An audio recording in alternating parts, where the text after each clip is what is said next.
I've been thinking about um, the nature of discovering music versus rediscovering music. Um, a lot of what I end up buying on vinyl is not the first purchase of that release from an artist. It's oftentimes the second, in some cases the third, if it's something that I've been into my whole life. And maybe I originally bought it on cassette, and then I bought it on CD later, and now I've got it on vinyl. Um, and I discovery of music for me too is oftentimes digital when I'm discovering something new.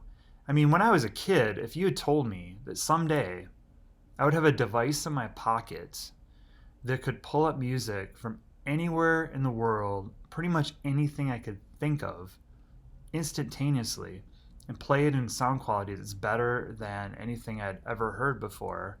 I'm talking cassettes, CDs, and yeah, the way I had my record player certainly wasn't rivaling my CDs at the time. I didn't have the right equipment for that. If you had told me that, that's a dream, right? So I embrace it to some extent. I know maybe that's a no in the vinyl community, but I find it, so yeah, I'm discovering some things on digitally, and I'm rediscovering a lot of things on vinyl.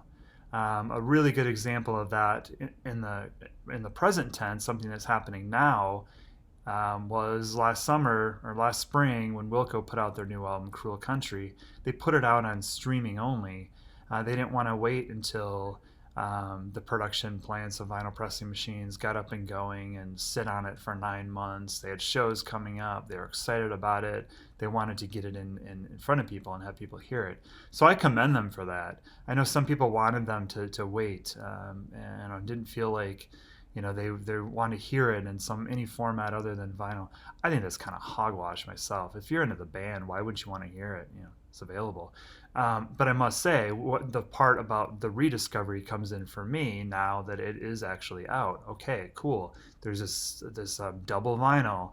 Um, that's kind of what vinyl's made for, right? Hopefully, I was hoping it'd be in a gatefold and have cool inserts and really bring the thing to life. I've had mixed thoughts about the record from the beginning. I must say I've completely warmed up to it now. I did a video maybe a month ago or so, although I'd recorded it a few months before I actually posted it, where I was warming up to the album on a road trip. But picking up the record itself, it's the opposite of what I thought was really shabby packaging on Ode to Joy. I mean, the record's loose in here. The outer sleeves are really bad, like weak cardboard. Um, and then even the labels on mine. I don't know if everybody else has this problem, but they like weren't affixed right. They're like bubbly, and you could probably just pull them right off. So really bad quality control, which really was frustrating because Wilco is usually like so good. All their records are really nice to have on vinyl. But I'm pleased to say that the new one, Cruel Country, is great. They went right back to what they were doing before, which maybe that was part of the delay. They didn't want to use the same people that they used for Ode to Joy. I'm purely guessing. I have no idea. But this is a nice package. It's a double record. It is gatefold. Um, you've got this embroidery going across the whole thing. If you look close enough, you can actually see the names of the songs in there. I don't know if that was a digital thing or something that was actually done and photographed. I like the way they split up the four sides on the back. It really feels substantial, like the record is. Um, Nice photography on the inside. You've got these both discs have these nice sleeves. The people members of the band kind of rotate around different positions on them, and then even the labels are pretty cool. They just have like this vintage looking chair on them. But all that's and the coolest thing is in the middle of it. All the lyrics are on these postcards. So there's this thing folds out. It's basically 4 panels of postcards. Each one's perforated, and they're old vintage postcards. Some of them have information on them about where they're from. Most don't. And you get not only do you get the lyrics, you get who played what, full credits on everything. Mine are starting to kind of come apart a little bit on the seams, especially with like the four panels of them. So I may just pull them apart because I did really enjoy following along with the lyrics when I was listening to this thing for the first time on vinyl, and it got to be a little cumbersome trying to juggle this whole thing. But that's so beside the point. They did a really good job with the packaging. So sitting down and listening to this thing, it sounded, yeah, it's true what we say about vinyl, right? It has a certain warmth to it. It sounded very warm. I liked the act of getting up and flipping it, for putting on the record and flipping it 3 times. Um, it sounded great. It seemed like a wider soundstage to me, um, and just there's something about. I mean, the reason why I'm into vinyl primarily is I miss that connection with the music. I miss that one-on-one relationship where it was a physical thing and I was engaged with it and I was actively listening to it.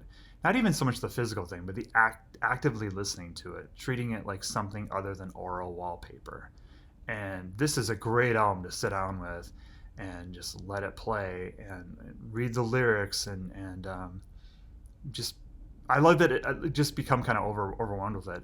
I love that they do say who played what instruments, which member. So I found it really interesting just to identify different instruments or wait for them to come in, and it was mostly recorded live, and it's really impressive. I mean, I heard the solid state recording when they did this live soon after.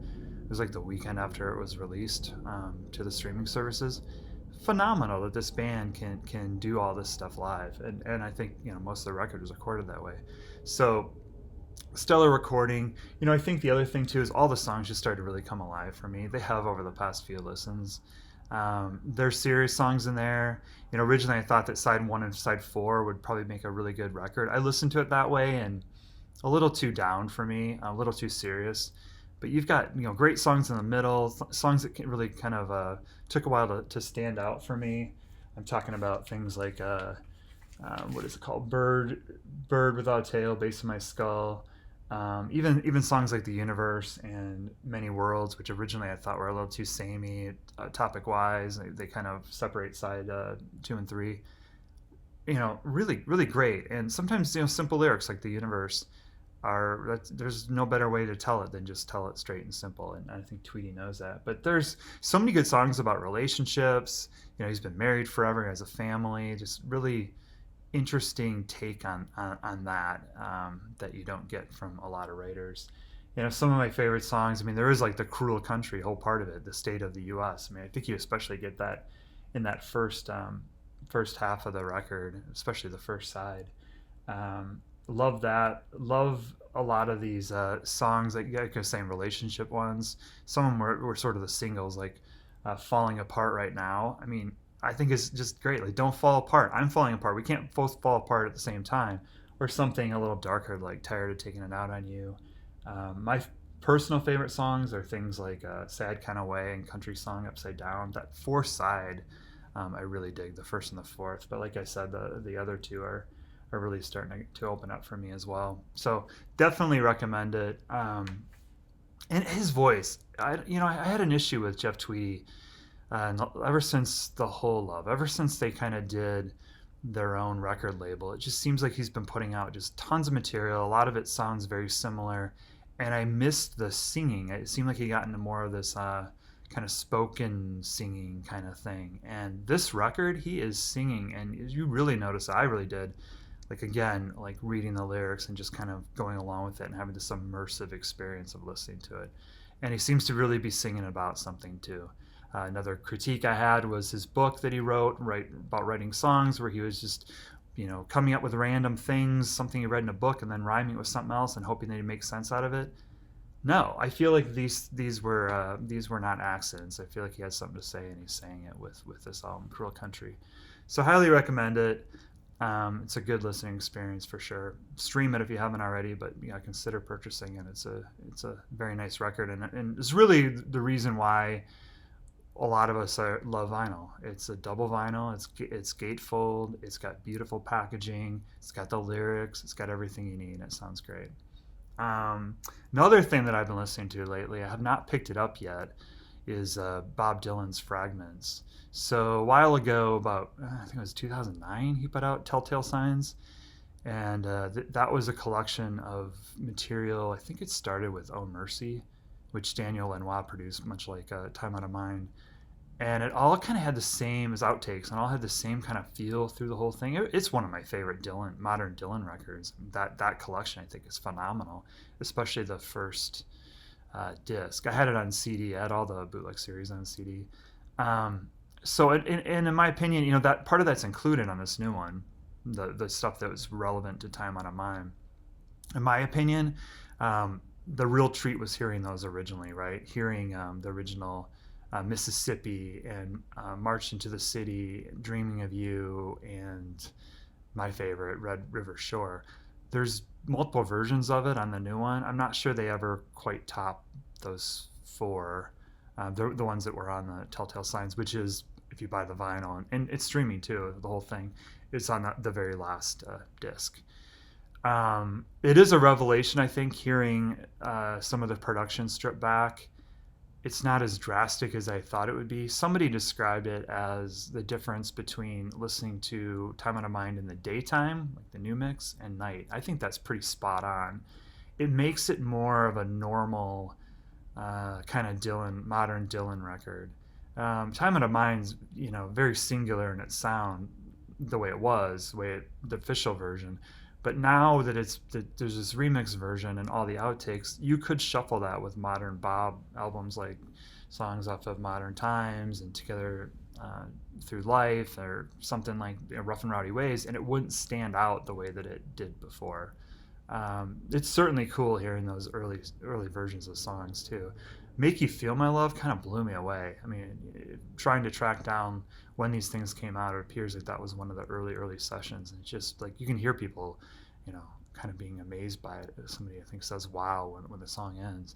Dylan doesn't seem old, like the whole storyline when he came back with Time Out of Mind was, he had all this health crisis, he almost died, he's got this album about mortality, and I think some of the production, that thick late night New Orleans, swampy, hot, humid, old bluesy guy kind of production that they had on it really kind of makes him seem ancient. And you strip that away and you listen to especially some of these early versions of these songs, and he just sounds like a guy that's found his creative powers again. And I think maybe that was part of his problem with it, is that it was a little too thick, a little too much production on it. But it's nice that we live in a era when you can hear these things and make your own collection if you want to. Part of what's kind of given me pause on buying it, the whole thing is available for streaming. I've already kind of made my own playlist of things that I like the best. I'm not sure I want to spring for the 10 album box set. I'm trying to get away from being a completist with everything. I was a lot more like that when I was younger, where I had to hear every bootleg, every live disc, and I was very happy having a dub of a dub of a dub of a dub of rare REM songs or whatever it was. So I don't. For me, it's hearing it and it's sort of creating something that I would want to listen to. I just don't want to pay inflated prices for that 10 album thing either. Do people have it? I'm curious. Does it sound good? Is it flat? I thought about the not so deluxe final version as well, but I feel like I need to make a playlist that has the songs that they selected on it and see if I can live with that, if I really want that. One thing that I wish they would have done with this is separate out the remix album, have it be a standalone. We could just go buy Time Out of Mind remixed, and then a separate 2 CD or however many sides that would be on vinyl of just the outtakes. I don't really care about the live show too much. It's not even a live show. It's just a bunch of live songs that sort of make up the album. One live song per song on the record.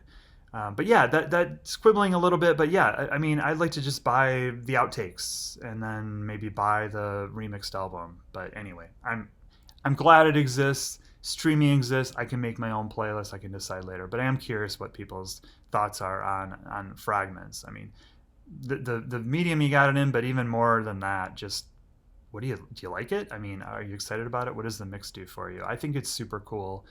I love what that person said. I was on some message forum about daytime versus nighttime mix. I think that's pretty spot on.